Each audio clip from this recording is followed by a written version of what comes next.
Alright guys, sa mapagpalang araw sa inyong lahat, meron tayong reaction video dito kay Rob Trip. Larawan ni Lappy at ni Bart Simpson nakalusot sa SIM registration. Security masyado umanong mahina ang inyong system. Ayan, nais ng Presidential Anti-Organized Crime Commission ng higpitan pa ng validation process ng telcos matapos umanong nakalusot sa SIM registration ng peking identification at larawan ng isang hindi totoo. Ayan, fictional. At ito ay fictional character lang at nakapasok, nakarehistro at nagagamit sa mga scammer. At panoorin po ang buong detalye dito sa UNTV. Is becoming worse. Tapos kung mapapansin nyo, parang ito na yung pwede natin sabihin na pwede nang itapat ito sa problema natin sa droga. Mas malaki yung kinikita ng mga scammers na to kaysa sa drugs, and the risk na maaresto sila mas maliit. Nakatago ka na sa fake identity tapos naka-online ka pa. Tila mas malaki na ang problema ng bansa sa scamming activities kumpara sa illegal na droga. Mula sa pag-aalok ng trabaho na may malaking sweldo, pagkapanalo sa raffle hanggang sa bank verification, napasok na ng mga manluloko. Ayon kay Presidential Anti-Organized Crime Commission Undersecretary Gilbert Cruz, masyadong mahina ang security feature sa pagpaparehistro ng mga SIM. Sa katunayan, sinubukan mismo ng isang IT expert na resource person ng PAOK na magpa-register gamit ang pangalan at larawan ng cartoon characters na sina Bart Simpson at Luffy ng Japanese manga series na One Piece. Matagumpay niya itong nairehistro na gamit ang mga fictitious information.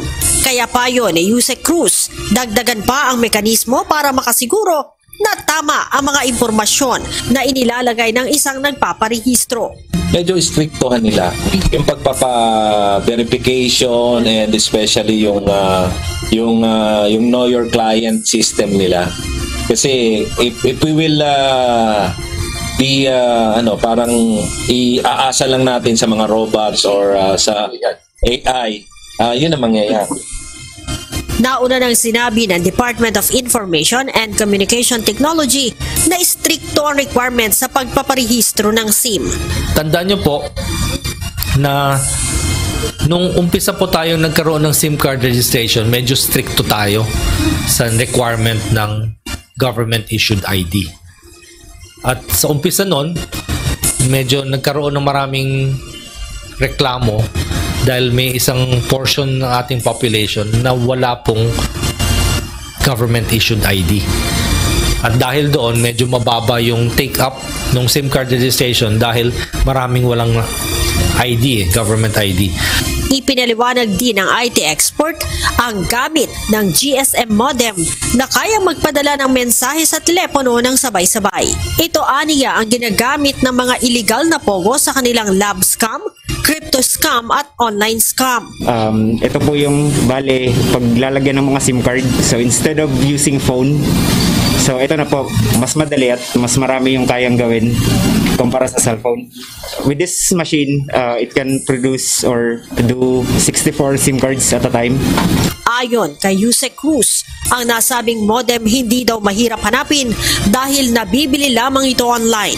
Actually, mga telcos lang dapat ang may hawak niyan. They're using that for text blasting, for info dissemination, but not for this kind of operations.